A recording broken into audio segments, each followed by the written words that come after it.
2, and 1.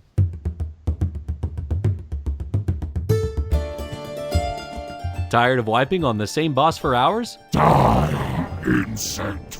Can't seem to win against that new druid deck? My thanks to you.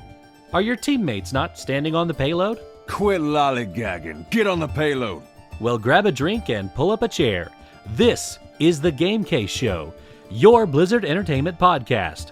Here are your hosts, Cuddles and Turarts.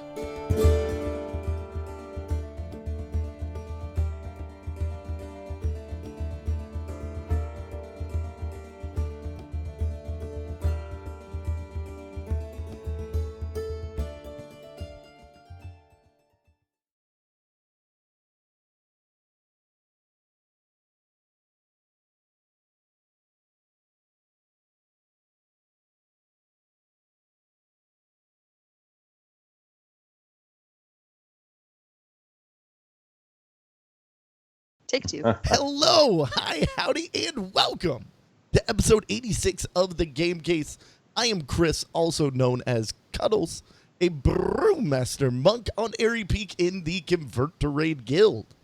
And I'm Turarts, a Beast Mastery Hunter, also in the Convert to Raid Guild on Airy Peak server. This week we're going to talk a little bit about our weekend gaming, answer some questions from the Cuddle crew, and then we're going to be talking to one of the most esteemed and respected professionals in his field, a man who I indeed broke tortillas with at PAX South, a guy that I really look up to and have a lot of respect for, the wonderful, the incredible, the all-knowing and knowledgeable Dr. Anthony Bean. How are you doing tonight? I'm doing great. It's a good thing I haven't shaved yet today, because then you'd be seeing me blush here, huh? Well, thank you so much for taking time out of your extremely full schedule to come hang out with us tonight. Why don't you tell us a little bit about who you are and how your week of life has been? Absolutely. So I'm basically Dr. Anthony Bean, and I'm a licensed psychologist here in Fort Worth, Texas. I specialize in video games, therapy, geekiness, virtual worlds, pretty much anything to do with video games or anything geek. I have a private practice, and I work too many jobs, way too many jobs. There's always that. And kind of really just love what I do. And the week, man, it's we just got back from vacation from North Carolina, so I'm nice and rested. Flew back in on Friday. Oh, that's beautiful. Where did you go, if you don't mind my asking? Outer Banks. Oh, that had to be beautiful. It was rough. This time of year. It was gorgeous, though. The water's definitely cold, but we got great weather the entire time. Didn't rain once. That's nice. Did you do any fishing out there? My brother did, and lost his phone because he decided to go the one night where the waves are about 10 feet, and he wades in there, and watching him, and he just casts a line, and this wave just comes and engulfs him. But my brother's like really big and stout, and so he didn't move at all, but his whole phone got like completely drenched. And before he thought to put it in any rice or anything like that to try to save it, he plugged it in and it just smoked. So he lost his phone. No fish either for him. No fish, like not even No a fish fish. to show, because that would have Not been a even good a picture. fish. Like, how much does an iPhone cost? This fish. See this That's little how much. rinky-dink, like little minnow or something. See, that's where you take that. You hold the fish up close to the camera and got to do the Lord of the Rings trick. Make Gandalf look huge. So guys, a little bit of a disclaimer for this week's show, as we have done in the past shows. Turarts and I are not licensed medical professionals. Big surprise, I know. The Twitch broadcasting life didn't give me much time to pick up a PhD. I'm sorry. Dr. Bean is a licensed psychologist. However, the conversations in the preceding podcast should not be a substitute for seeking actual mental health help or a professional. And Dr. Anthony Bean is speaking from a professional standpoint, but anecdotally, and not providing any actual mental health therapy on this show. Does that cover us? I think that covers us. All right. Perfect. Guys, if you are in need, before we jump into things, if you are in need of any help immediately and need someone to talk to, I would highly recommend the Suicide Prevention Lifeline. You can find a link down below our video if you're watching us live. There's a panel that says you are not alone. Click on that. It will link directly to that. I also dropped the link in chat. It will be in the show notes. We also have a You Are Not Alone channel in my Discord, which, again, no substitute for actual mental health professionals. But if you need someone to talk to, the Cuddle Crew community is there in whatever respect that we can be. But again, no actual substitute for real mental help. Do you hand out swords in that? We can. You know, it's dangerous. Take this. We can. It's dangerous to go alone. It is. truly is. I was so upset because Filthy Casual has a gorgeous little like "Don't Go Alone" shirt, and it was on sale for $8, and they don't have it in any size I can wear. So I'm not a small. Sorry, Filthy Casual. If you're listening, by the way, I'll take one.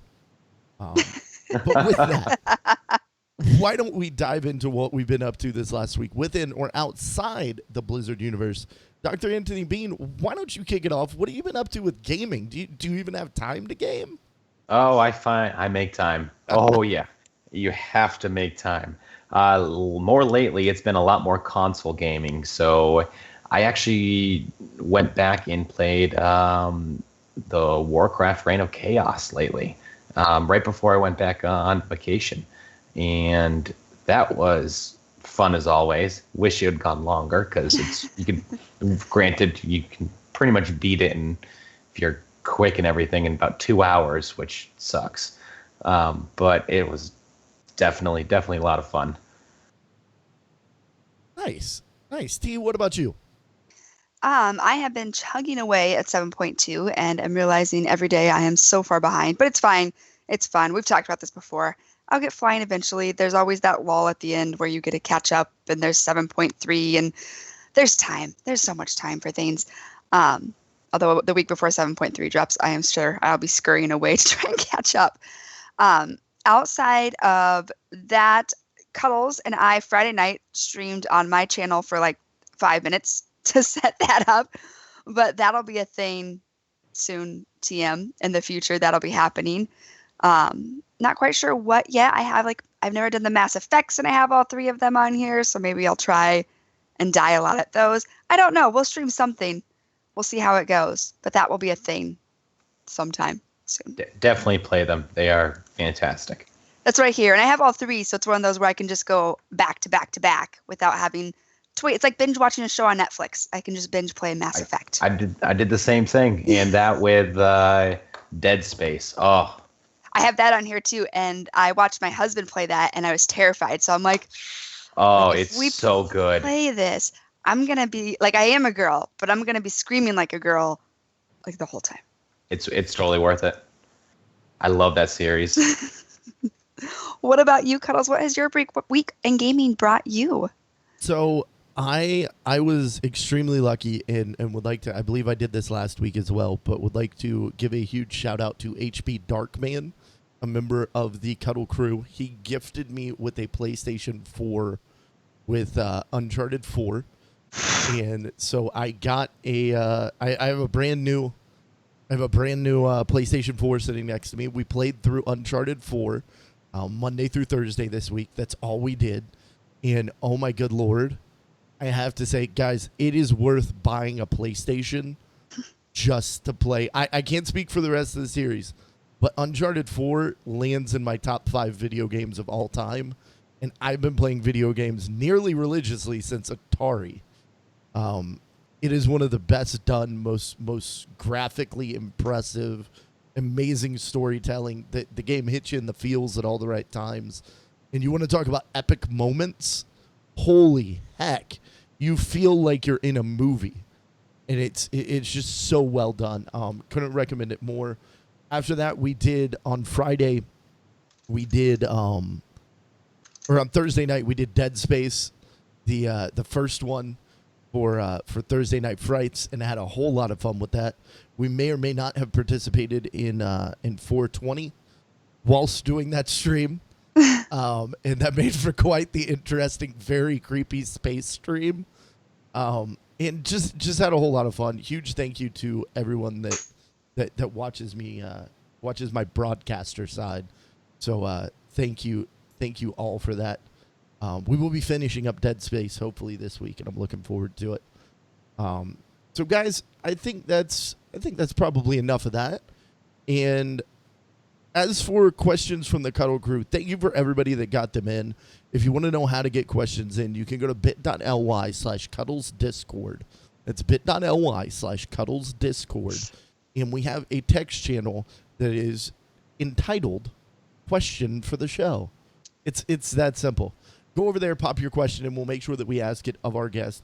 We have pre-given a lot of the questions that we received to Dr. Anthony Bean, and we're going to be going over those tonight. So we're not going to do a specific, like segments. This question, that question, this question. We're going to dive right into kind of the meat and potatoes and get talking to Dr. Anthony Bean here. So, T, why don't you go ahead and kick this part off? Yeah. So for this whole month of April, if you've been listening to us, if you're just joined in, we've been doing kind of a mental health awareness. I know Mental Health Month is in October, but Cuddles and I just couldn't wait 6 months. So we picked the halfway point and we decided to do it in April. We've talked to disabled veterans. We kicked the month off with StackUp.org. We did depression in gaming. We've done anxiety in gaming. We have Dr. Anthony Bean on today. Next week, we're doing anxiety and streaming. But tonight is kind of a very special episode. We get to see kind of a different side of this. I mean, you specialize in game therapy and this virtual world and how it helps. So it's a great opportunity for us who podcast about the virtual world to kind of see, we're not just a bunch of nerds with Cheeto fingers playing games. There's actually some science behind this. And we are both honored and so grateful you came on this show. We have a lot of awesome questions tonight, too. I don't know if there's a place you want to jump in or if we just kind of want to, a lot of them kind of have some same feel to them. Do you have a place you want to kind of start out? I think it'd be a kind of a good idea to kind of, before we jump into the questions, let's kind of do an idea of how I kind of work with them. So here in not just the U.S., but over kind of in all over the world, we have lots of games researchers, right? Tons and tons of game researchers out there doing all sorts of fun stuff. We don't have any real video game therapists out there, which sucks. We have people who do geek therapy, and there is a geek therapy Facebook page for those who are therapists or mental health counselors that we do kind of collaborate on and do work with. We are creating through that a list of where everyone's located. So if you can't be served by one person, you could be served by another. Now, off of that, geek therapy is a very wide range of stuff. It includes video games, comic books, general books, anything geeky or nerdy. There. It's becoming more of a bigger boom area. But a lot of the mainstream therapists, a lot of the people that you would go see through your insurance, don't really kind of know about the history and about the culture about a lot of these things. And so when we start saying things like MMORPG and that's whack, and we start using acronyms and things like that, they're like, whoa. I don't know what's going on. Tell me what this means. And most of the time, even though the person, the therapy client can express it, they can't always get it across like in a cultural way. And because video games have become very big over these past 30, 40 years, there's a lot of hostility towards gamers. And from a therapist's point of view, where they just see us as addicted, or they see us as not having a social life, or that we don't kind of do anything, or we're using it as a coping mechanism. On some level, possibly. To say that we're addicted, I disagree very heavily with that. true addiction rates, and this is not what our basic idea of internet gaming disorder, which is a social construct and not actually theoretically created appropriately yet. But a lot of the main research that is very trustworthy is showing it at like 1% or below of it. So, and they're having samples of like 20 to 40,000 people. Oh, wow. And, that's 1%. That's like 200 to 400, depending on it. That's tiny. Now, compared to how many people game in 2008, Pew Research went out and basically said that 97% of all adolescents through adults play some sort of video game. So to think that 97% of, in that time, 2008, played some sort of video game, and to think that most therapy or therapists would think that we're addicted is just a very terrible thing. Yeah, it's a terrible, terrible thing. And we've seen a lot of video game addiction clinics pop up across the United States. It's not very soundproof. And so my cautionary tale for this is to, when you find a therapist, find someone who's not going to judge you. Find someone who's going to accept, like, yeah, video games, just because you play them doesn't mean you're addicted. They are out there. They just may not understand the world and need. And that's where you, as the client, come in to teach them. Because a good therapist is going to sit there and they're going to listen and they're going to ask questions. They're not going to judge you for those types of things. And honestly, I really hope that the book that I'm about halfway done on now, which is for therapists to kind of understand video gamers a little bit more and how to work therapeutically with them from a non-addiction standpoint, can help guide them in that capacity. For sure. I know this is totally off topic, but I see a therapist and I was so anxious to tell her that I played video games, and I did, but then I was just doing one podcast, but now two. But she was very excited because she's like, it means you're trying to connect. And that's a great sign, as long as you're not using it as escapism. Like, that's always her go-to. She's like, are you escaping your problems by doing this, or are you just having fun and doing it? But yeah, finding a therapist that can accept it is brilliant. Like, it's amazing. Mm-hmm. I feel so much better. I go in and talk to her and be like, oh my God, you'll never guess what we did on this day. And she's like, that's great. But then at the end, she's like, remember, it's not an escape. It's a fun thing. I'm like, yes, mm-hmm. Yes. And it's good that she puts down those boundaries and everything like that.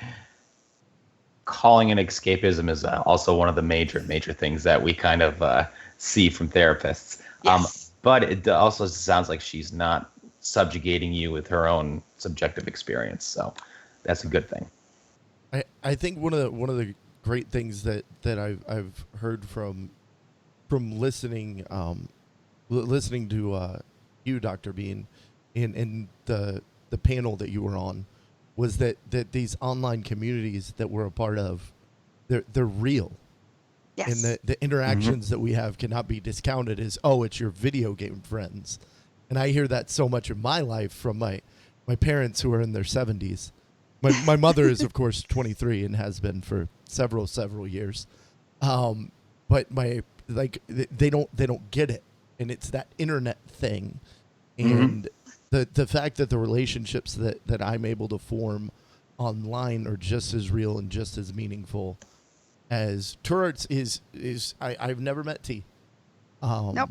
We have never broken tortillas in a fantastical Mexican restaurant. But she is one of my best friends, and has also become an incredible friend to Cuddle Wife. And that to dismiss that, especially from a therapeutic point of view, is odd to me. But I get how it exists, and I appreciate your work in trying to, I guess, demystify this thing that we do. It's no different than another relationship. There's just another medium in front of it. And so if you think about it, is communication's a two-way street, right? So even though there's a screen right here in front of me, we're still communicating. There is not, it's similar to face-to-face. Yes. Is it identical? No.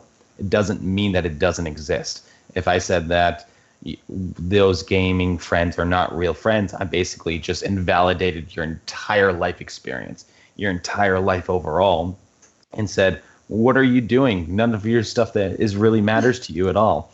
How would that say as from a client, for a therapist to say, hey, everything that you've been doing, and you've been doing great at creating social relationships and working with these people and making friends and learning things about other people and switching phone numbers, sometimes going out to meet them, traveling to see them. None of it matters. Your whole life just poof, went up in smoke. I just invalidated your entire experience, which is not what we're here to do. And that's also one of the big stigmas for gamers to get into therapy, because I think that most of the time we are going to say, hey, you got to stop gaming. You've got to stop doing this. And that's the first thing is when parents give me a call is I tell them it's not my goal. My goal is to understand why they play certain characters, why they do certain things, and then help them use those same characteristics so they can extrapolate it into their life. Gaming's not the issue. They just don't know how to use their gaming behaviors and qualities outside of it. That's not really that big of a deal. Yeah. So let's dive into some of these questions. I don't know who you want to start with or where you want to start. I'll let you lead it. Normally I would read a question here, but I know that you've seen them and may have somewhere that you want to start. Do you want me to say names? I don't think anyone asked to not be identified. Okay. Yeah, as far as I'm aware, everyone is no one asked not to be identified, so we should be everyone who asked questions, I think we know and are pretty open and okay, so we should be good as far as names go. Okay, so if I butcher names, I apologize ahead of time. You'll be one of us. It's fine. That's yes, one of us. Even the regulars, I still butcher. Just keep on chanting, right? One of us. So let's start with Bordardo. And I will read it. And it's he or she wrote in, well, now it's my turn at this. I've been seeing a counselor for over 2 years now on a bi-weekly basis, and just recently had to stop because of scheduling conflicts. Also been dealing with a rocky relationship for the better part of 15 years and trying to repair that relationship. I want to know if there's a recommendation for a different type of therapy to get to the root cause of my depression/anxiety that is triggering me to seek the attention of other women. So in therapy, psychological therapy, there are tons of different modalities, different ways of doing therapy. The most common one that we see today is what we call CBT, cognitive behavioral therapy. I'm not a big fan of it. I can use it. I'm not a big fan of it. And the reason is, and it doesn't mean that it doesn't work for other people. I need to throw it as a disclaimer because it does work for some people and it's good. CBT, cognitive behavioral therapy, is basically talking about what we call your irrational thoughts. So whatever you're thinking in that moment, why are you thinking it? It's irrational. It's not normal. That's one of the reasons I'm not a big fan of it, because it kind of tells you you're thinking wrong. And yes, while some people come into our therapy rooms with not the best thinking strategies or making the right choices, doesn't mean that we should be telling them that they are thinking wrong. That's an irrational fear. That's an irrational thought or something along those lines. So my suspicion is that they probably have a little bit more of that CBT lingo that's been going on for the last 2 years. Again, that information wasn't given. Now, different modalities. The question that is being asked is to get at the root cause. CBT works on a surface level. Now, by that, I mean that it focuses on what's currently at the thoughts, what's going on presently. It doesn't get at the root causes, which is this person is asking for. The root cause comes a little bit more from psychodynamic or psychoanalytic theory, what we call the depth, not death, depth, DEPTH, psychology practices. These were the bigger ones back in the 60s, 70s, and 80s. So this is like Freudian, Jungian, objects relations, Kleinian, things along those lines. These ones are much more depth-oriented and going for the root cause because it focuses on childhood. And basically, to use object relations as an example, when we're born and we go through our family, we have we create two objects, our mom or dad or whoever our two parent structures are. These are our main objects right here. As we go through life, they split. And the reason is because we meet people, brother and a sister, let's say, for instance, who can't fit into that mother and that father object, right? So it doesn't make sense. It doesn't fit into that scheme. So it has to split. And we have to create a new object. And this splitting keeps on going through teachers, through parents, grandparents, cousins, aunts, uncles, all through life.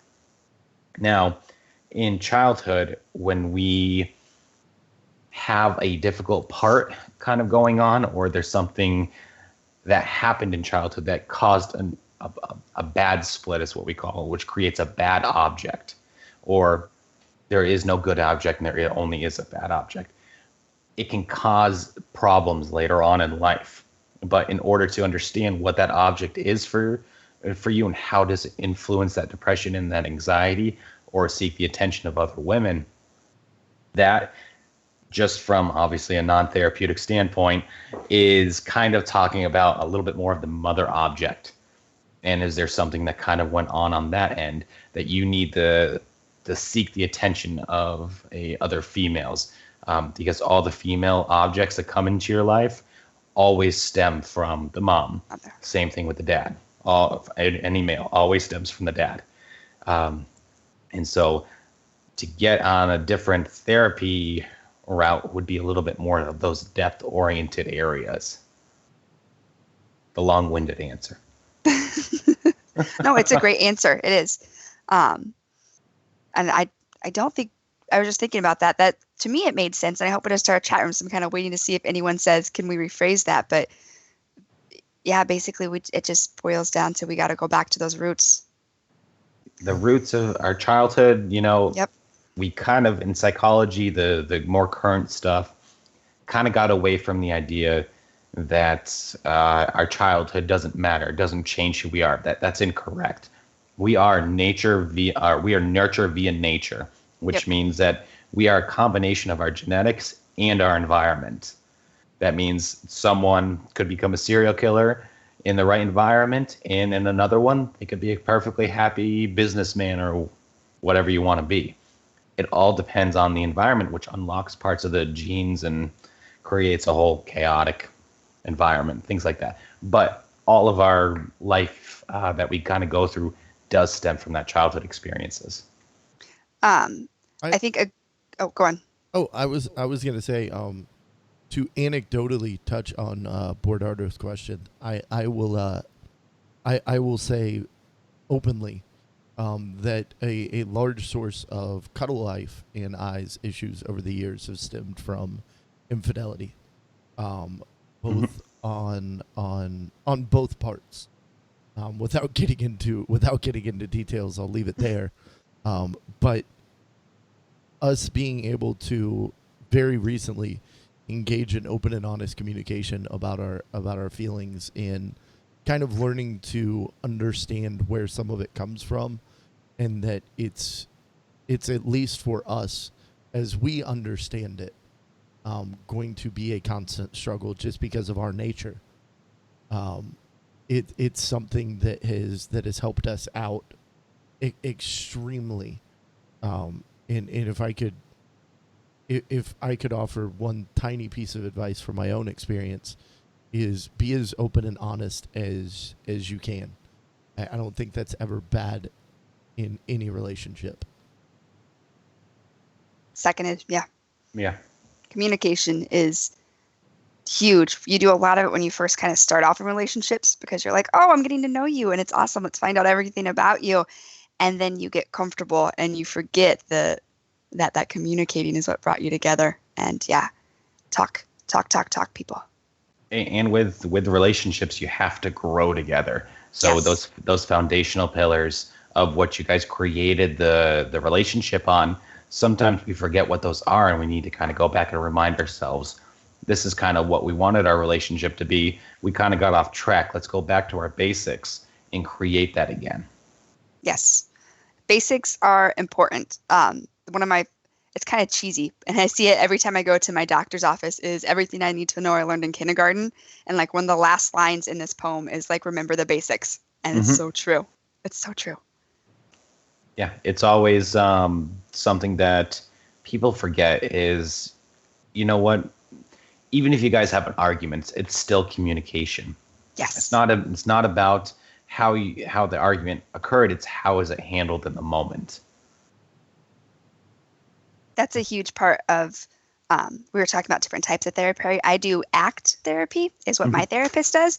And in the moment is one of the biggest parts of ACT. Yes. And that has helped me a lot. Although my therapist loves to, she recognizes that our past creates who we are. So we talk about that stuff too. But she's like, in that moment, who do you want to be? And that has helped me grow so much as a person. Yeah, ACT has helped me a ton. Acceptance and commitment therapy. Yes. Yes.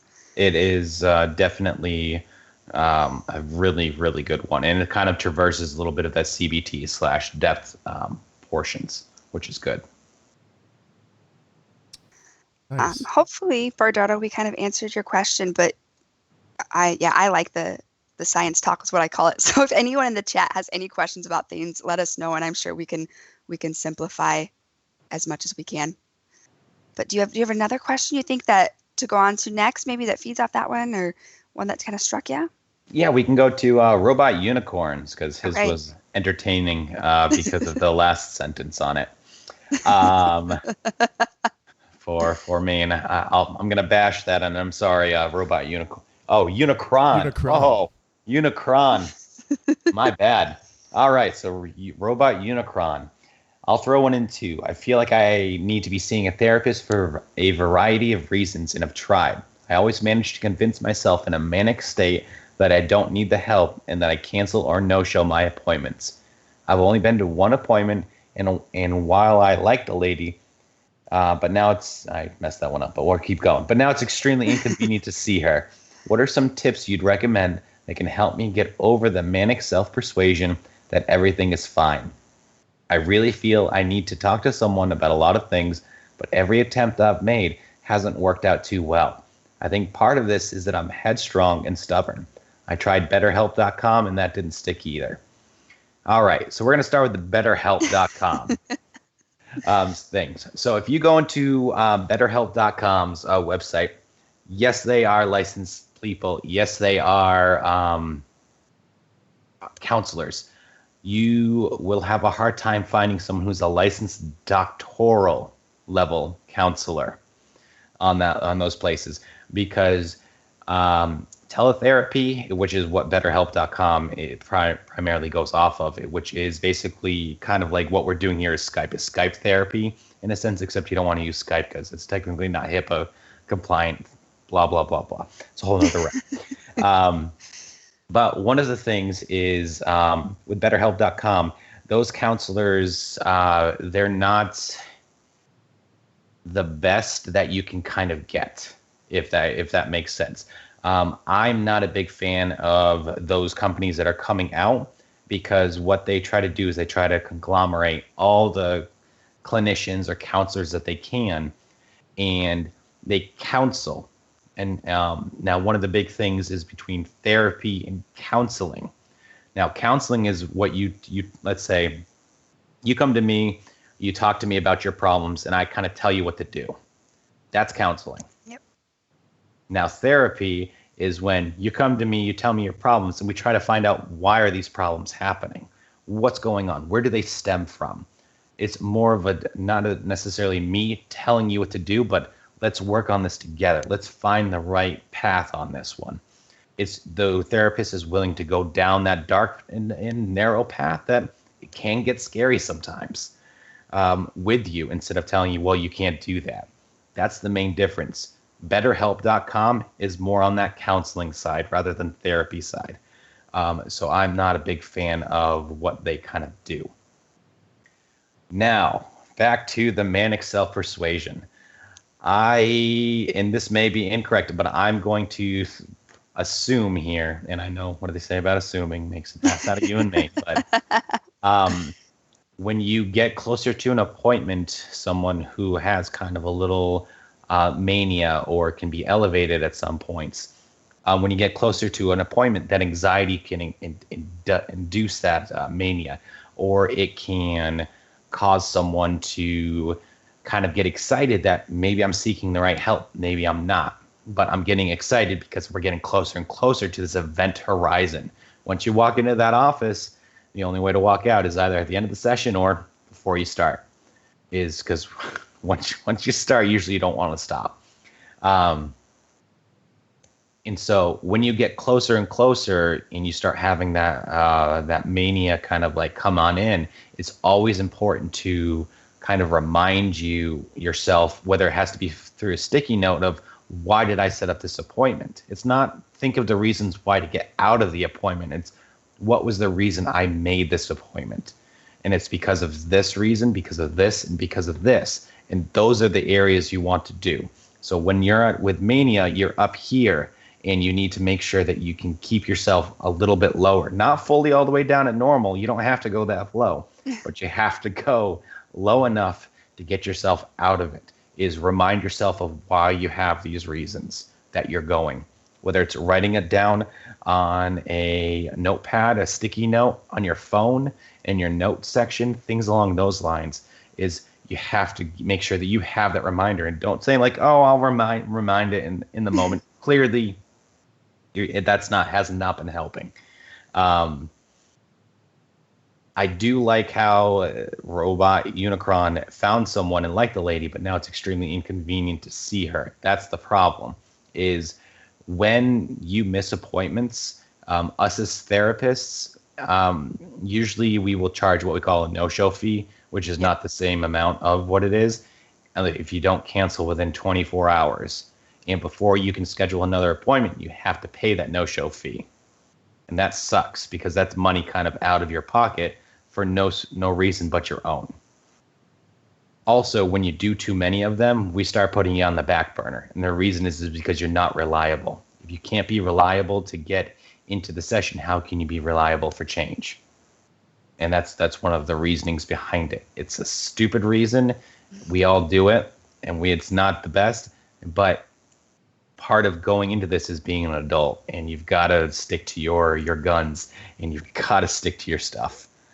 So that's kind of one of those things where you're going to have to just write out some notes. You're going to have to force yourself to go. Even if you don't want to go, even if you think that everything is fine, you still have to go. You know what? If you think everything is fine, talk to the person. Be like, you know what? I don't know why I made this appointment, because I think everything is fine right now. Because if your therapist is good, therapist is going to be like, well, why do you think it's all good? Why do you think it's all fine? And they're going to bring you back down from that. That's the whole point of having a good therapist, is they're going to be like, well, you're in here for a reason. Let's get to that point. Let's find that reason. Yep. Exactly. So that would be my suggestion for Robot Unicron. Nice. That's great advice. I'm Robot Unicron. I'm extremely glad that you asked this question, because this is something as someone that needs to talk to someone and has refused it. Are two big things about my male, like, ingrained this is a guy thing. Obviously I've struggled as of late with my own sexuality and the constraints of manhood and what that means for being bisexual. But beyond that, getting mental help, that's something as a guy I'm not supposed to do. I was raised as a Southern boy. I is like, how do I know I'm a redneck? Because I is one. And the Budweiser drinking, big truck driving subculture in the South does not allow a man to have feelings. to have you don't feel bad. You crack open a Budweiser and you feel good. Listen to some country music about somebody losing their trailer and their dog, and you feel better about your life. So Robot Unicron, thank you for asking that question, because it's one that I may have been too scared to ask myself. And I really appreciate the insight on that, Dr. Bean. Absolutely. T, go ahead, please.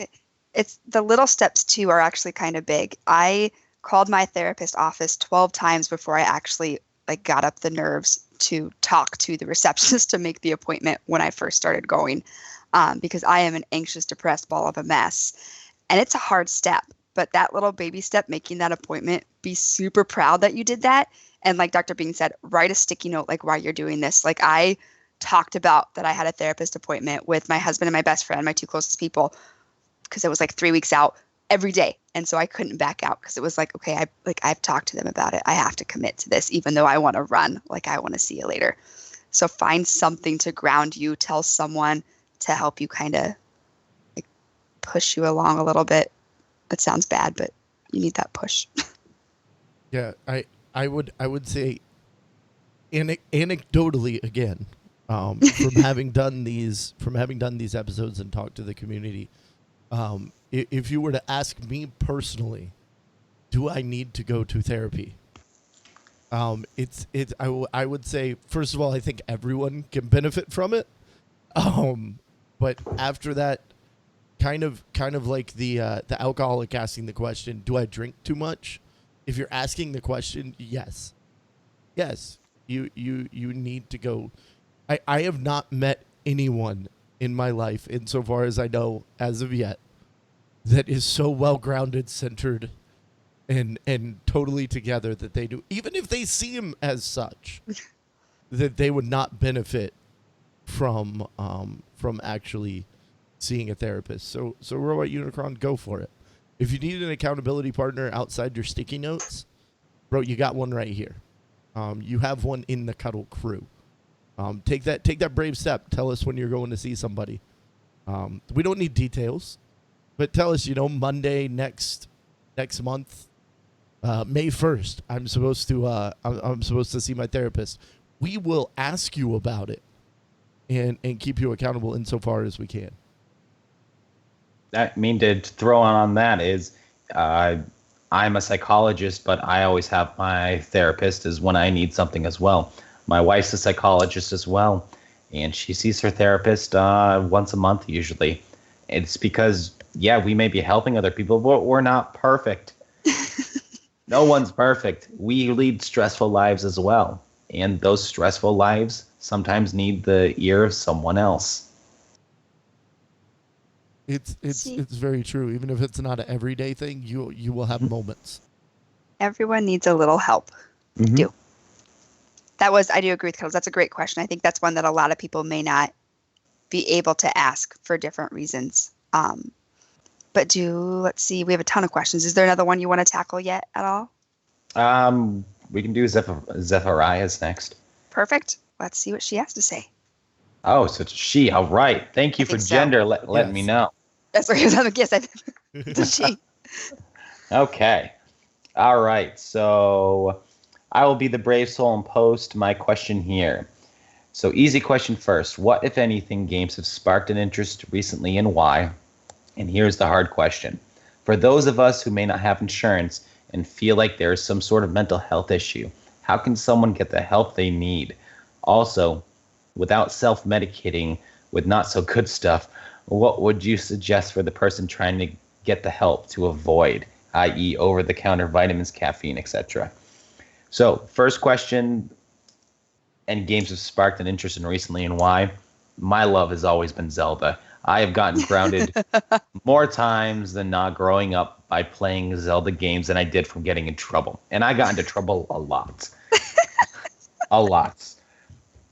I'm still the only person in my family of 7 children to have ever been principal for a day 4 times in the same year, and I've gotten 4 detentions in 3rd grade. So thank you.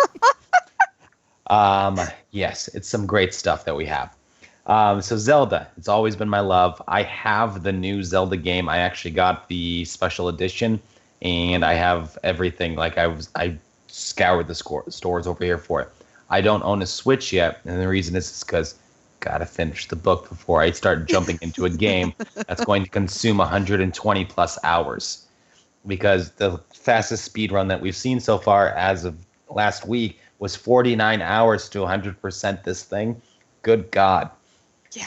49 hours to speed run a Zelda. That is unheard of. So that is the first answer to that one. That's the one I'm really excited for. Now, those who don't have insurance and feel like there's some sort of mental health issue, most therapists have a sliding scale. There are places that are in the state. So here I'm in the state of Texas. Now, in Texas, I run a private practice and I run a nonprofit. My nonprofit is basically a private practice, but it accepts insurance. My private practice does not accept insurance, and it's cash pay only. However, it's 49 hours is very long. That's internet or the chat room. Yeah. And so for that is people who want to kind of come into me for my video game expertise and work with me therapeutically in the private practice. They pay self-pay, but I have sliding scales depending on kind of what the person needs. Most therapists, if not all, have this type of thing. If they don't, ask them to create it, because most of them will do something like that. It is something, one of those things that most of us will do for people. So here in Texas, a nonprofit, they are not for profit, and if they're mental health counseling, they usually offer pretty low sliding scale fees because they're a public entity technically.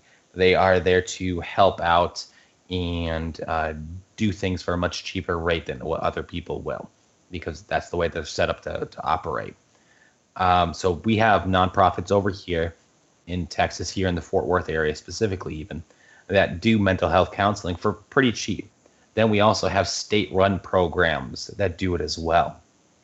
So over here it's called MHMR, and that is basically low fee to no fee counseling. It's more of the basic stuff, but it's better than nothing, if that makes sense. So in order to kind of get into that, all you really have to do is give them a call and they'll set up an appointment.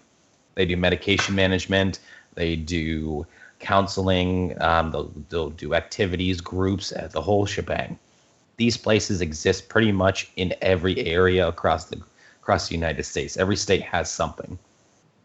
And so that would be my suggestion on how to kind of get around that, not having insurance and thinking that you may need something. Now, without self-medicating with not so good stuff, what would you suggest for the person trying to get the help to avoid? Okay, so I may be a doctor, but I am not a medical doctor. We'll be very clear on that one. There are plenty of over-the-counter things that do work. So when we're having depression or we're having anxiety, if we did an MRI of your brain, chances are we would see something kind of going on with serotonin in your brain, either too much or too little.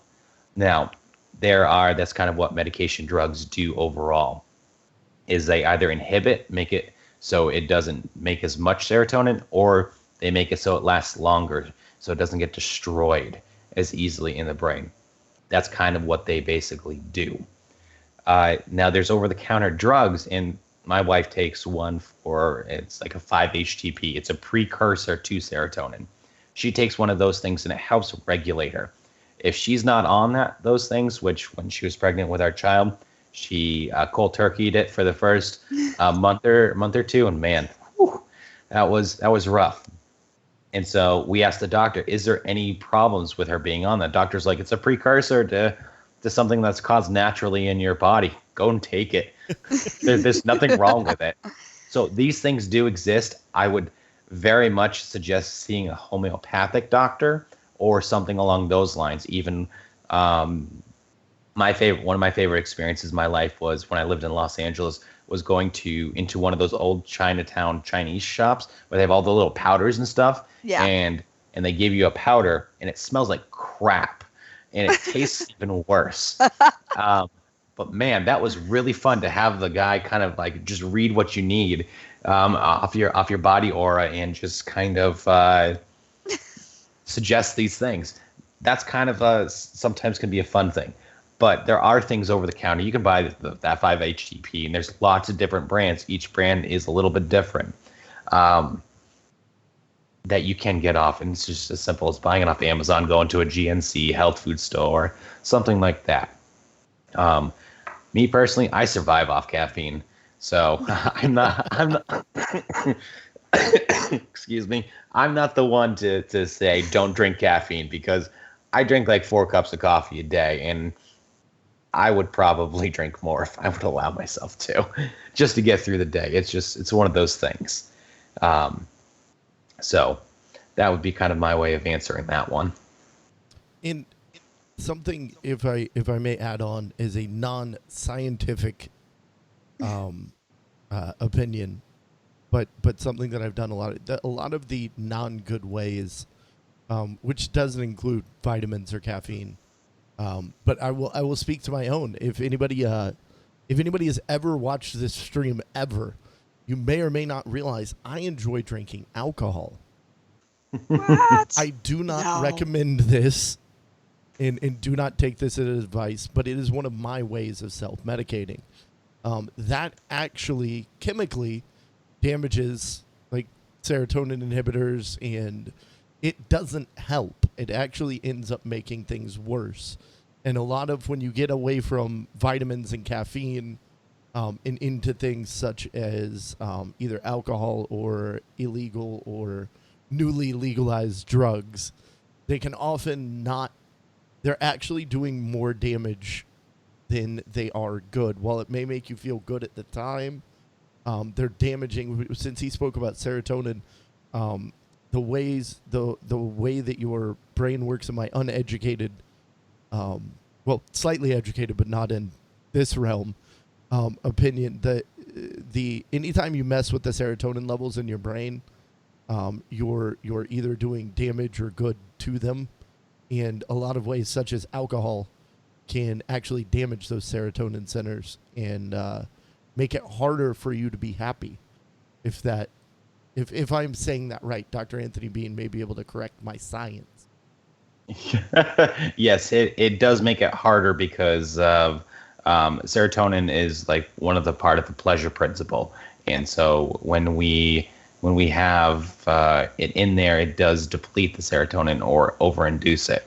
And so it is easier to kind of feel good in those capacities.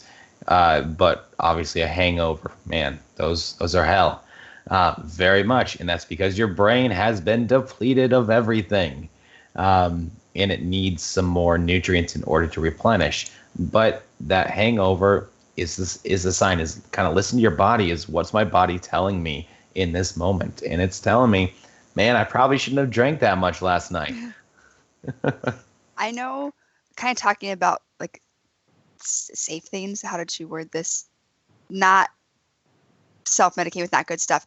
What I'm about to say, and things work differently for everyone. If you had told me a year ago I would be doing some of the things I am doing, I would have been like, ha ha ha, funny. But I find when I'm feeling super anxious or not so much depressed, I haven't found like a good thing for depression yet, but for anxiety, there is a app called Insight Timer, and it's a meditation app, and it has anything from like less than a minute to like hours and hours that you can do of guided meditation.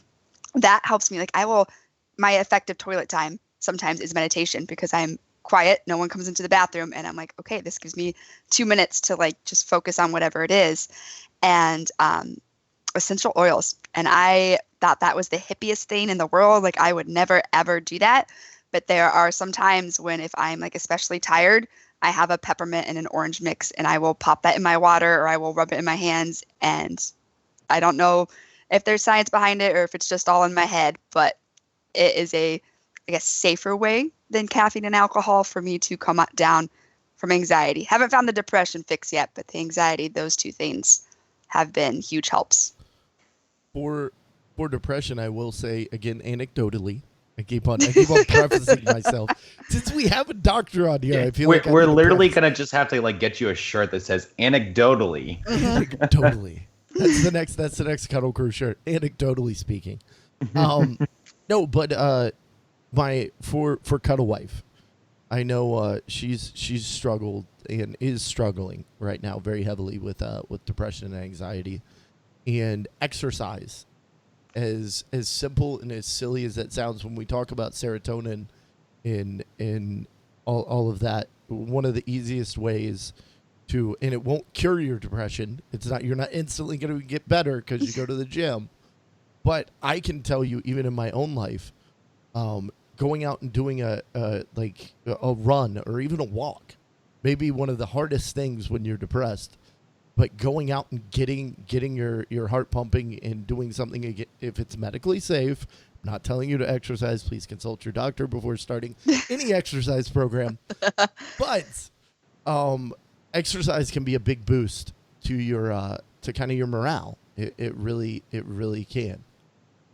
So don't dismiss The simple stuff. yeah, don't dismiss the simple stuff, and don't dismiss some of the ways you can help treat yourself without. It's not a substitute for actual therapy or medication, but it can help. It really truly can. My wife is a much happier person when she gets out and runs. That's why Turrets tweeted earlier this week or earlier tonight about she's going to be out running this week. And that's something my wife and I have talked about. Like, she needs to get out and do her running because she feels like a better human being when she does. Oh, I thought you were saying that you guys talked about me running. I'm like, no, I hate running. Like, literally, I run to get food and that's it. So this is a huge deal. I run if something's chasing me. Like, that's about Even the then, only I'm like, reason. can I play dead and get out of this situation? Like, Is I there hedge my someone bets there. slower around me that I can just get slightly ahead of? You don't have to be faster than the bear. You just have to be faster than the slowest guy. Mm-hmm. Absolutely. There are, yeah. Oh, go on. So one thing that I do want to say is, let's say, for instance, the difference between anxiety and depression. Anxiety, it always helps to kind of think outside of the box of anything that's happening to you, so you're not getting stuck in the same box. Yeah. Nothing ever happens in our boxes. So whenever we think this is the reason, chances are you're wrong. All right? So get out of your box. So anxiety really means that you're in relationship with something and you're worried about that relationship. It could be about anything. That's the beauty of anxiety. It just means that you're worried about something. Could be in the future, could be right in the moment. Doesn't really matter about that. It matters that it means you care about this relationship and there's a reason for that caring. Now, depression, it is depress. It pushes you down. The question that you may want to be asking yourself is, why are you depressed? Why is my body telling me to slow down? What am I trying to listen to? What is going on that life is kind of telling me I need to take a moment and look at this? Because chances are there is something going on that you have to take that moment and you have to just kind of be with yourself. Right on. Well, what do we want to tackle next? We have some great questions left. There are. Oh, yeah.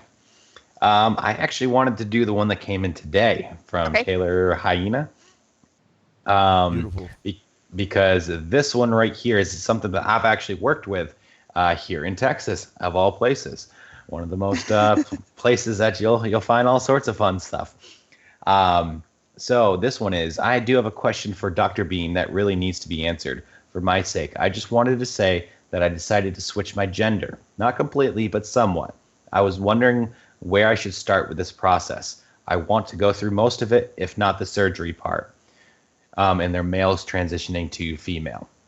So with this, like I said, I've worked with this before, and the male who transitioned to female is doing fantastic now, which is exactly what she needed.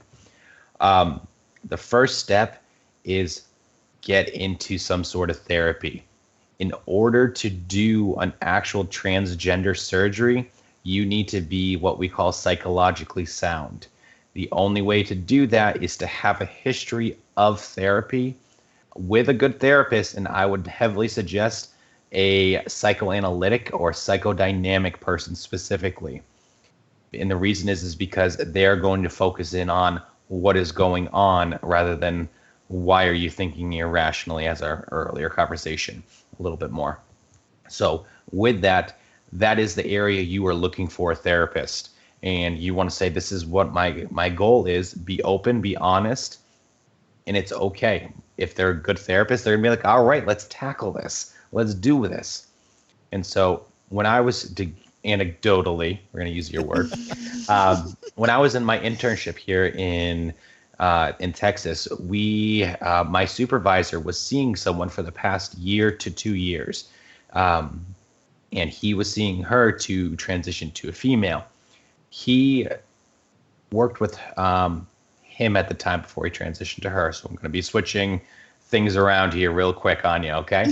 So when he was working with him to transition to her, he was focusing on what would it be like to transition. It's not just about why do you want to, is this a good fit? It's preparing you for this, because this is not just something that is a big or a small little thing. This is a big deal. You are going to be changing your physical appearance. You are going to be on certain medications that are going to change your hormones. There are going to be lots of changes, and you have to be prepared for them. There is no way around it. If you don't go through therapy and you try to do this, I will almost guarantee you are going to have a break, and that break is not going to be good, because then it puts you into a psychiatric facility, and it makes your life a lot harder.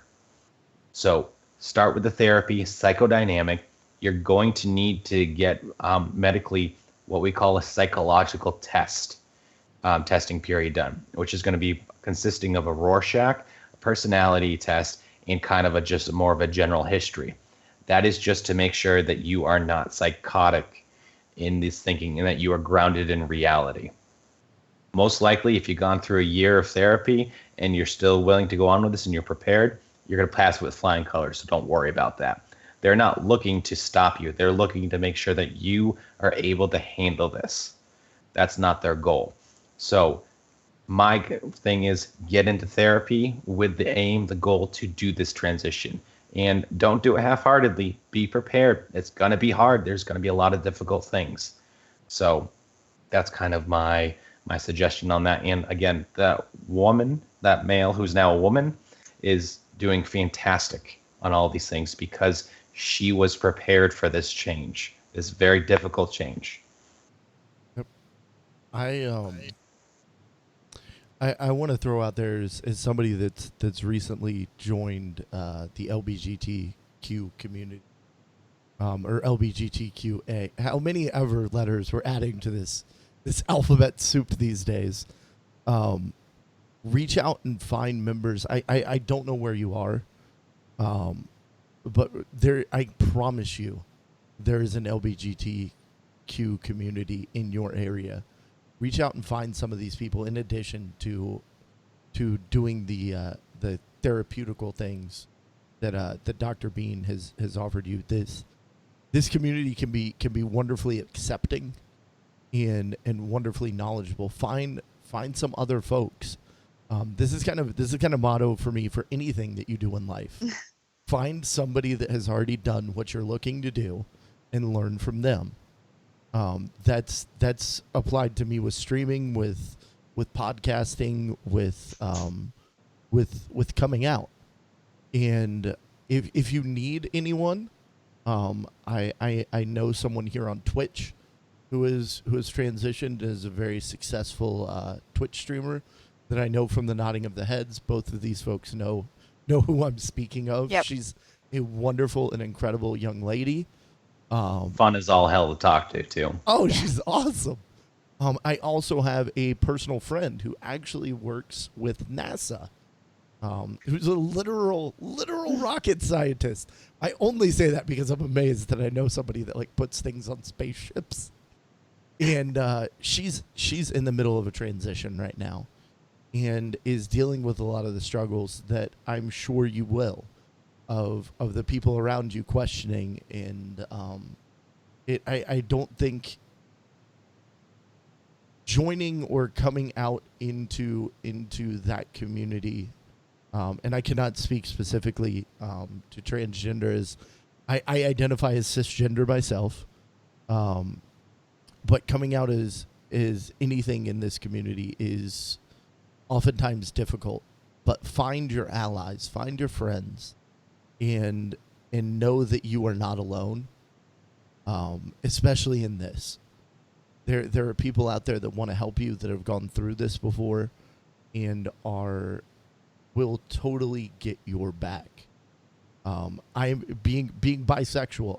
I'm part of that alphabet soup that isn't entirely accepted. It is, as much as we get from straight people that we're just, oh, you're going through a phase, and we get from even the LGBTQ community, oh, well, you're not really gay. Like, yes, I am. I'm sorry. I also like penis. It's a thing. I'm just as gay as the next guy. Presuming the next guy is also gay. But it's in VTC. I will I can speak exactly on your comment that your parents don't agree. My parents very much wouldn't agree. My wife's parents, without getting too deeply into it, to say Christian would be a vast understatement. For her family. I won't out her entire lineage here, but to say Christian would literally be a massive understatement and mistelling of the facts. That's something that they're just not going to agree with. And while we do need to, as we're growing, our parents obviously have wisdom and knowledge that they're attempting to pass on to us. And, listen to your parents, obey, do those things. Your parents have your best interest in mind most of the time. But at the end of the day, Taylor, you have to live your life for you. Your happiness will never be aided by your parents being happy for you. Your own self-worth cannot be based in your parents' evaluation of you, anecdotally. And as to your friends, this is going to sound harsh, but I very much feel this way about my friends. If they don't accept who you are and who you want to be, then maybe you need to find better friends. Yeah. And that hurts. I have friends that I've lost since coming out. And it's a reality of being ourselves. I can tell you right now, really and truly, I have made more and better friends and realized some things about some of my friends that I thought at PAX South, or PAX East rather. It was the first time that I came out to a lot of people in the streaming community. And I will specifically call out one of my idols and one of my mentors, Bad News Baron. Bad News Baron, insofar as I know, is a very cisgendered heterosexual male. And he is the leader of a Twitch team that I am very, very proud and honored to be on, Bad News Gaming. They're literally the premier space sim gaming community on Twitch. They're incredible and amazing. And I look up to these guys. And as I knew that I was going to come out to my community, I had what I thought was a really tough chat with Baron.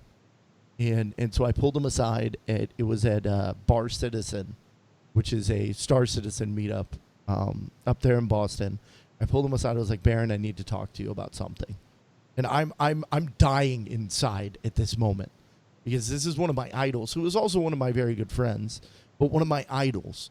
And I'm telling him, since I wear his name on Twitch, since at the bottom of my stream very often it says Bad News Gaming, I wanted to let him know what he was getting out of my stream. And so I was like, Baron, I'm bisexual. I'm also a swinger. This is something that I want to be very open about and honest about with my stream.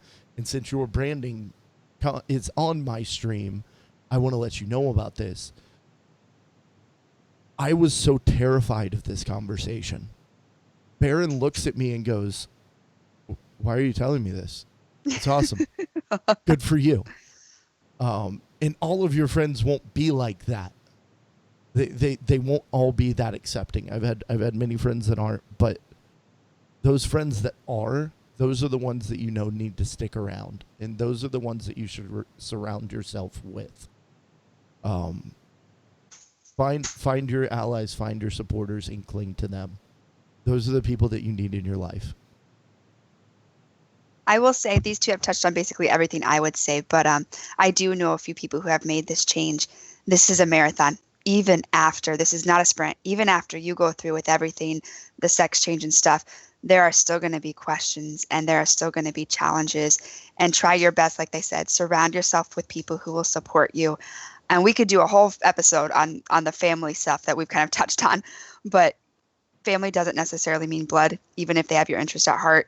You will find your community and you will find those who will support you, but just be prepared for this marathon. It'll be a journey worth it, though. If this is what you feel, it will be worth it, but there will be those obstacles on the way. Like a warrior run. Coming from the person who doesn't like to run. Oh, yeah. My mother wanted me to do one of those, and I went, good luck. I will watch and eat popcorn. VTC asked, how should I go about sharing it with all my friends? Anecdotally, I will say, it's my favorite word. We need a counter of how many times I said anecdotally this episode. Oh, Lord. I'm up to 8. Woo-hoo! There we go. Whether or not you share it with all of your friends, that's up to you. I don't know that it has to be something that you need to wear on a t-shirt initially. I will let me share a very short story. One of my friends that's transitioning from male to female walked up to me at BlizzCon, and I will, for lack of a better way of saying this, she walked up, and I had previously stayed with her the year before in a house with a bunch of folks, and she had not started her transition, so she was he. And she walked up to me, and I go, "Oh, this is going to be a little crass. Forgive me, Cuddle Crew." I said, "Oh, you have boobs now." And she was wearing makeup and earrings and like going through it was an utter shock and surprise. Like it really and truly was, but such a good one. And we hugged and we went outside. I went outside to smoke a cigarette, and we had one of the most real and honest talks that I've ever had. And it honestly, before I wasn't very close to anyone that had transitioned, and it did not completely make sense to me, to be perfectly honest. She solidified in me an understanding of what it was. So as you let people know, understand that they may have no knowledge of this. They may not know your struggle. For many, this is something that they've heard the news stories about it, or they know the word, but they don't know what it means. And you may be able to open a door to understanding and compassion on their end, or they may shut you out. Those are the really, like, the two options. And understand, if they do shut you out, they're not necessarily shutting you out. That's their own position on it, and they're welcome to their own bigoted opinions, unfortunately. But the people that stick around are the people that you should focus on. Whether you share it on social media, that's up to you. I would, from my own, I have not shared this on Facebook and probably never will. There's people on Facebook that don't need to know this about me, and I don't need their judgment. Instagram sees it, Twitter sees it, Twitch obviously sees it. But I know that these are communities that I'm very safe in. Maybe one day I'll get there. I'm not there yet. And you don't think that you're any less of whatever you identify as if you're not willing to wear a t-shirt and wave a flag about it. That's all I got. Some Well, great advice, yeah. Yeah. To kind of piggyback off of that just quickly before we get to the last question, is going through high school, there was this girl who I was friends with, and she was a year ahead of me. And you know what? I didn't really kind of notice anything. The whole LGBTQ area wasn't really big back then. So she graduated, and then randomly on Facebook about 4 years ago, because high school was a while ago at this point, I became friends with her on Facebook, and now she just went and spoke at the LGBTQ dinner in Boston 2 weeks ago, about just how she is she came out as gay, and she just very vocal about it, but in a very polite manner. Yes. That if you don't have these opinions, that's fine. Stop following. It doesn't matter. Don't bring the hate upon these things. But let's do about this stuff. And she inspires so many people still up in Massachusetts, and she works very hard at that. And that's just kind of the path that she chose. And I'm glad she's doing it because someone needs to. Before we get to our last questions, I think we had an anonymous one come in, but I think these two kind of go hand in hand if we just want to read them back to back and then talk about them. I don't know if you guys had a chance to read the one that I added real quick, but they kind of, I think, go together. Okay. So we'll read Hexabel's first. Okay. And I see that Her pronouns are she and her. Okay. So Hexabel, I know that you're in the checks. I've seen you talking. It's also really easy to fall into the shadows because you don't think that anyone will notice if you disappear. I guess my question is, what can be done to keep people from feeling that way? I was lucky enough to have an other chamois keep me in check, even when we were just friends. But I did disappear for a while because I felt like there wasn't any point.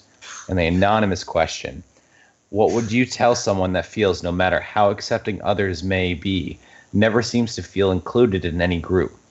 Ever. Example, no matter who I'm hanging out with, I never feel like I belong in the group, whether it's in real life friends, online friends at BlizzCon, even among other freaks. So, first thing is, stop calling yourself a freak, hon. I mean, you gotta stop. If you're a freak, I'm a freak. If I'm a freak, Cuddles is a freak, and you know what? We'll be freaks with you, because that's half the fun of living. We come out at night. Yeah, we do. Oh, Montreal, if you ever get a chance, Montreal at night. Holy crap, it is amazing. They would put the Boston Pride parade to shame. Definitely. So one of those things is it is really easy to fall into the shadows. It's really easy to distance yourself from anybody. It's just one of those things that humans have always kind of had a natural ability to do, is to you go to a party, you know what, you kind of notice, like I'm kind of over this. This is not it. Just kind of leave. No one's going to kind of notice because everyone else is doing something. And that kind of goes in that second question of not feeling included. So you can vouch for Montreal.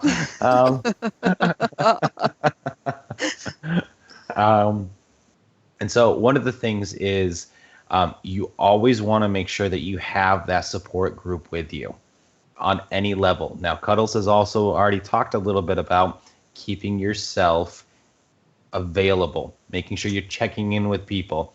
And I know he's going to probably bring up another anecdotal story for this one. But that is a normal feeling to have, to feel like you don't belong. But the fact is, you're at this place, you're in this group, you are with these people. Somewhere you do belong. And to think that you don't is kind of just demeaning yourself. That's not good. Why you don't want to think that poor about who you are, your self-concept. The fact that you made it to this place shows that you're wanted, shows that someone cares about you, shows that you belong to other people. That is what is important to fall upon. That is what is important to make sure that you keep on thinking about, is If you feel like you are going to kind of have to go and have a alone time for a couple hours, days, or a week or something like that, let someone know so they can check in on you. That's all it really takes, is you're allowed to have your alone time. I'm more introverted than my wife. My wife would be out doing like dinner parties and everything along those lines, while I'm like, I want to be home, I want to be writing, I want to be playing video games. Someone wants to come over, great, go do your own stupid stuff. I'm going to be here. So that's kind of the way that it is. It doesn't mean that we don't belong, or we're freaks or anything like that. It just means we're a little bit more introverted. We need time to recharge. That's nothing bad. That just means you need to acknowledge kind of like, this is my moment. I need a little bit of more time. I need a little bit more to kind of just be who I am. There's nothing wrong with that, except by calling yourself a freak. You should never call yourself a freak. Other people can call you that, and then you're like, yep, all right, let's do this. I'm a freak. What does that make you? And that's just kind of one of the fun things that we do, is you never want to get into a word battle with a psychologist. We will just rip you to shreds. Every time. Every time. Hexabelle, kind of the question she asked, that falling into the shadows, it's really easy to do. Are there any other ways people can kind of, I don't want to say avoid feeling that way, but notice that it's happening and get out of it? So when you, by falling into the shadows, I mean kind of just like, I'm assuming that you are meaning that just kind of like backing out of like kind of social environments, things like that, is if you to notice when you're doing it, it's just kind of when you're a little bit more quieter, and it's kind of like where's your mind at in this moment. Is those are the things you kind of want to pay attention to, because those are the signs of when you're kind of going to start isolating. Now, in psychology, they're going to say isolation, there's depression. Again, depression is there for a reason. So my question back to Hexabelle is why are you feeling that way? What's the real reason? What's in the environment trying to tell you? Listen to what you need in this moment. Do you need just time to yourself? Do you need to get into a different group? Do you need to switch something around? The thing is, you have to train yourself to notice these things. And the easiest way to do that is, what have I done in the past? Well, I went to this party, and during this party, I was talking with people, I was having a fun time, and then I was sitting on the couch with my drink alone, and I realized that, you know what? I'm not having fun right now. That's when you want to start saying, like, here are the things that I started noticing in this moment. Those are your clues. It's you're done with the party, and that's fine. You don't have to stay to the end of the party. There's nothing forcing you to do that. And honestly, most parties, after about an hour, you're like, we're good. We're done. I don't really care to be here anymore. It's even worse if you're hosting. Yes. Oh, God. Get out of my house. Because then you can't kick them out. But those are the things, is to go back to the last time that it happened and see, what were you thinking? What was the thinking process? And then kind of go back to the next one, is like, what are the commonalities? Those are your clues to it. I know me personally, and I try to, even though I care deeply what people think of me, I try to avoid what people think of me as much as possible. So I'm not quite sure what our cuddle crew thinks or anything like that. I am awful in social situations and with friendships. I will get to a point where we're comfortable enough to talk about things, and I'll be there to help you with your problems, but then I kind of shut off sharing for me. So it's a one-sided thing, and I don't know why I do it. And I don't think Jules is watching this, or I don't think she'll care if I not out her, but she kind of brought it to my attention that I was doing it with her, and I am. And I get to a point in a relationship where I'm like, okay, well, eventually this is going to end, just because that's what happens. And so I'm just going to piece myself out and go back to my little shell, just because I don't want to deal with that, like the falling out and that you were so close once and you know all these things about me and what happens. And so with our anonymous question, I 100% no matter who I'm hanging out with, I am like, I don't think I quite fit in here because I have isolated myself. And if you find yourself doing that, don't, because it's a very lonely, sad place that you end up being in. I don't know how to fix it because I would already, but if you catch yourself doing that, get help, try and talk to someone, and then let me know what you did so I can figure it out. But I am right there with you. There are very, very few close friends that I have, and many, many that I have lost because that not accepting and the just backing out, not because I need to back out, but because I'm kind of, this is going to fail, so why not just say bye? It sounds so harsh. Like now I'm saying it, it kind of sounds like I'm a bitch, but I'm not. I'm really a nice person. I promise I am. But yeah, you're not alone. And let me say to everyone in chat and to anyone that has this in their ear holes, you're not alone. You don't need to. Dr. Bean touched on it. If you need to step away, that's fine. I can speak specifically. Cuddle Wife needs time to unplug and needs her alone time. That's something that she very much craves and desires and needs in her life. And it's funny because it's her depression requires that. I, as a Twitch broadcaster, sit here. Some weeks I don't leave the house, and people can say, "Oh, well, you interact with your chat room." I do, and I appreciate each and every one of you. But in so much as our interaction is me talking to words on a screen, I'm not interacting in the same fashion, and that's not to diminish any of the friendships that we've formed. I consider many people in my chat some of my very best friends, and you've all done incredible things for me, whether you know it or not. But sometimes I crave on the weekends. She works in an office with 3,000 other people, and on the weekends she needs alone time. On the weekends, I've been in this room doing this Twitch thing and haven't actually spoken to another person other than herself and my son. And on the weekends, I need to go out. I need to interact with folks. And it's understanding what you need. And there's very few, as long as you're not self-harming, as long as you're not self-medicating, there's very few ways outside of that you're doing harm to yourself. And if you need to step away, grab that friend. Hexy, you need to step away, let me know. Let other know. Let somebody in this community right here. I am constantly amazed and surprised at the love and caring of the Cuddle Crew. Guys, we're here. We're here. If you need to step away, if you need to back off, let someone know. Let us check up on you. And know that you're not alone, in that I guarantee your disappearance is noticed. If you don't let someone know, when somebody doesn't show, like a Bruce Nee was the last person to comment in chat. If Bruce didn't show up next week, I would notice. Hexy, when you don't show up, I notice. That's not to guilt you into showing up, although you should always be here when I'm live. But no, people notice. Even if you don't think that people care, there are people out there that care. Any closing comments from the two of you guys? I think we discussed quite a lot. The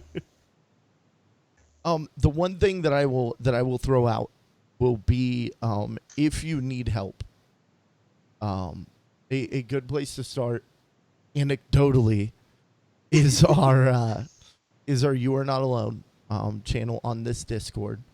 Dr. Anthony Bean, being a wonderful friend, and has appeared on Torn Think Tank with Jules and Marconin. Another great podcast. Search out Torn Think Tank. Find that community. They're another wonderful and great community. If you are in need of a mental health professional in your area, contact either Tourarts or I. Speak to someone in, say it in the You Are Not Alone Discord. I will not put Dr. Anthony Bean out there as somebody. He's a very busy man, but I can guarantee you he is one of the resources that I will go to. One of the things that I'm just going to mention this because I have to mention StackUp.org at least once every podcast. Dr. Anthony Bean is somebody that we lean on with StackUp and will be leaning on in the future to get vets help, because that's what we do. We help vets with video games, and you cannot find a more knowledgeable person with video game therapy. Are there, Dr. Bean? I can remember there was a book that you recommended on your panel. The one by Rachel Coertz. I have it at my office. I don't have it here.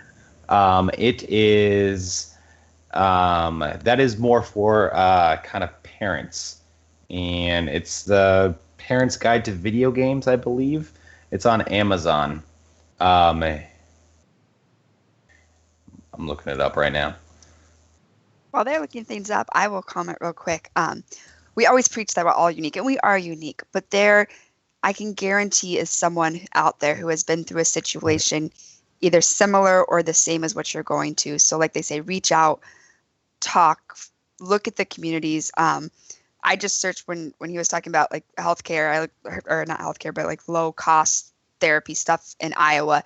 And there are tons of things. We have some great university that does some outreach for their students and stuff like that. There is someone who will have gone through something the same or similar who can help and give you advice. And that first step is the hardest, and it's terrible and it sucks.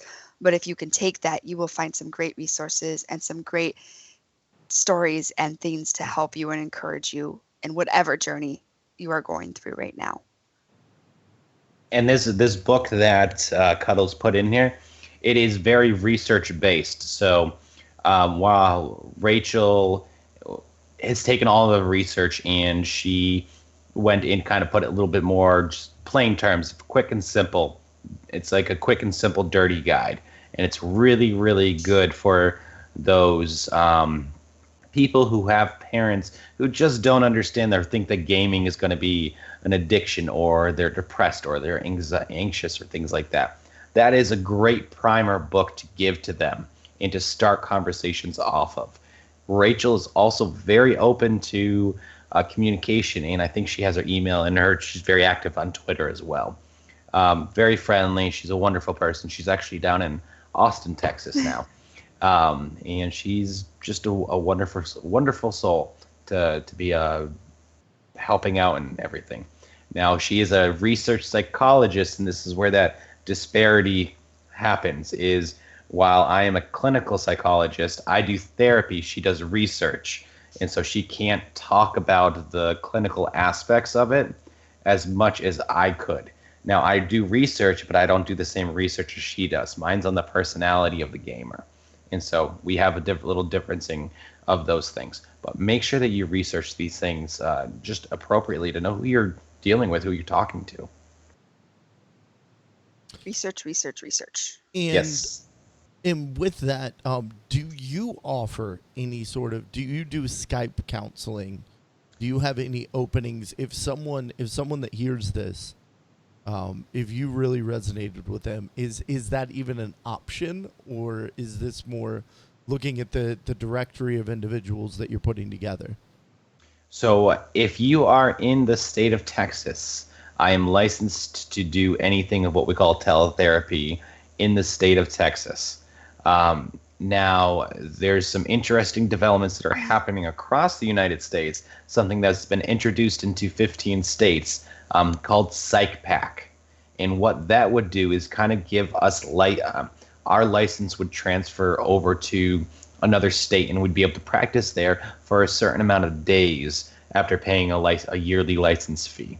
But basically, everyone who ratifies that would be able to then practice in these other states. Now, while all these bills have been introduced, they still have to go through this year, over the next year, 2 years, and be ratified, go through all the final changes, blah, blah, blah. Now, those things are the easy ones, and as time will tell, we'll see what happens. Now, if you're out of state, sometimes licensing boards will allow you to do certain things. So I've practiced in the state of Wisconsin for one of my clients who moved there for a period of time. I had to contact the board, and we had to get information and document. But those things are possible, and they do sometimes do happen. Now, with the thing of geek therapy, of what we're kind of trying to put together of everything, there are people just kind of across the United States that do these things and are there for us. And we understand the geek culture, and we get excited about it. We love to have geeks come in. I mean, I have Zelda posters all over my office and everything. It's insane. So I very much don't care what the parents think, that if they're coming to me, they're coming to me because I'm an expert. I don't care what you think about me, because I'm going to talk to your son or your daughter, and I'm going to get to know the scoop a lot quicker than you will ever. And that's why you're here to see me. So those are the ideas to kind of do that. But I also do now have part of a Assembly of Geeks. And I do the Dr. Geek blog post every week, which we were talking about earlier, and it erased it on me. And that just looks like I'm going to have to do that tomorrow at this point. It sounds like a problem for tomorrow, me. Yeah, it does. It won't be in the morning, unfortunately, but it'll be available tomorrow. Right on.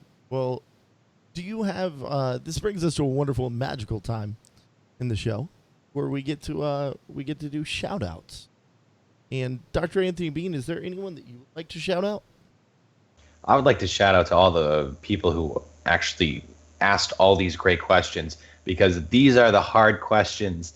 Yes. And these are the questions that never get asked. The fact that all of you had the balls and the gonads to do with this and to ask these things, that is great. And I give my shout out to everybody who asked a question. Turrets, how about you?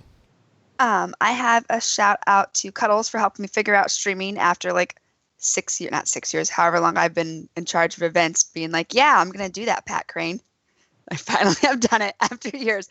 So shout out for that patient journey with me. And just shout out to this community. As I've been watching chat this past month, I have been very anxious and hesitant as to how our crew would respond. And you guys have been just as open and caring and honest as you are. And we would not be doing something like this if it wasn't for you. So thank you guys so much. Right on. I will, Geek Stanton had said it on a previous episode. This isn't my community. This is the community that somehow miraculously formed in spite of me. And I want to shout each and every one of you out. From the newest members of the Cuddle Crew, VTC, looking at you, Bay, to some of the oldest members, Bordardo, being involved in all of this. And this is something that you guys could have internet trolled about, and you didn't. And I'm amazed and humbled to be a part of this community and the folks that are involved and the support that has been shown. Even Cuddle Wife recently got into Discord, and she grabbed me today and was like, your community supports each other. This is incredible. And I don't know how it happened. But you guys are awesome, incredible, and amazing. So thank you all. Also, a very special shout out and thank you to Dr. Anthony Bean for spending his time with us. I could not be more grateful and humbled to have someone of your stature on this podcast. We've got some big names here. We've, but I understand how much your time is worth, and I appreciate it, sir. Absolutely, I'm always happy to help out on these things. This is what I love. Oh. Well, this was a whole lot of fun. And Rog, thank you for that follow. Guys, this is going to bring us to another magical and important time of the show where I get down on my virtual knees and I beg and I plead for your all-important 5-star iTunes reviews. Now, I normally do some sort of parody, give us 2 stars for this crappy thing that's totally opposite of us, but I think this subject has been a little bit too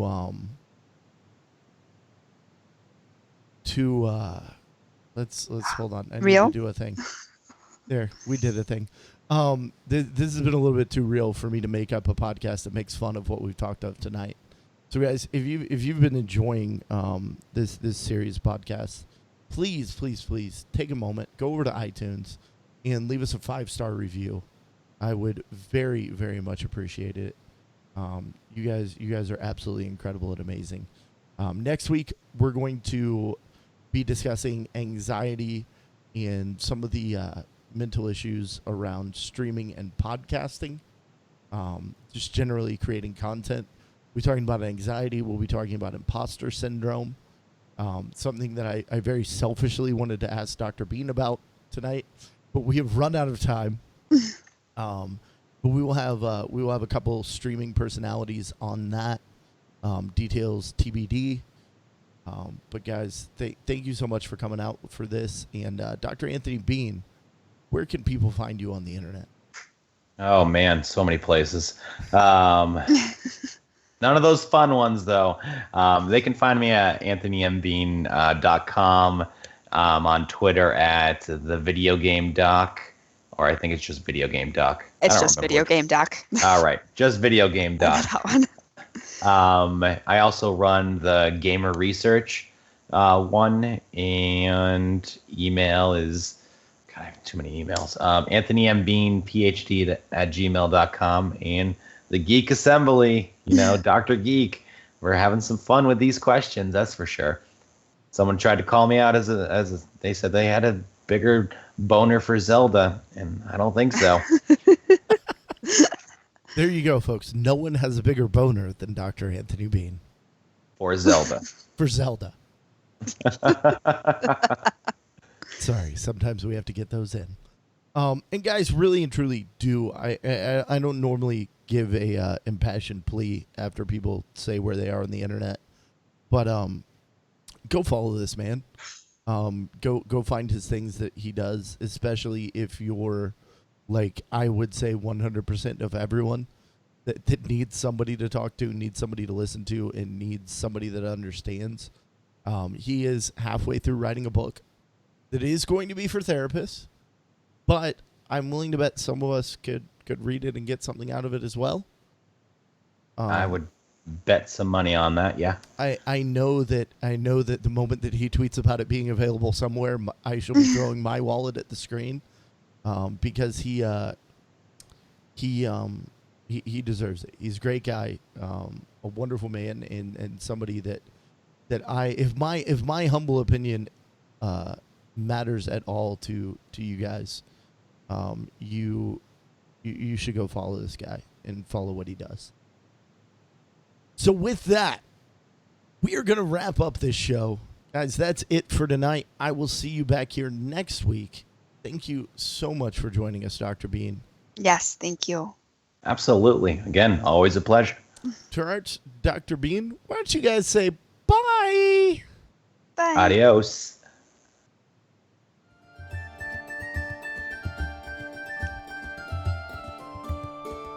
Thank you for listening to The Game Case Show. Be sure to follow us on Twitter. You can find Cuddles at The Game Case, Turarts at Turarts, and you can find the show at The Game Case Show. Join us live Sunday nights at 10 p.m. Eastern at twitch.tv/thegamecase. Archived episodes are available at youtube.com/thegamecase. The theme music for the show is Celtic Impulse by Kevin MacLeod of Incompetech.com and is licensed under Creative Commons by Attribution 3.0.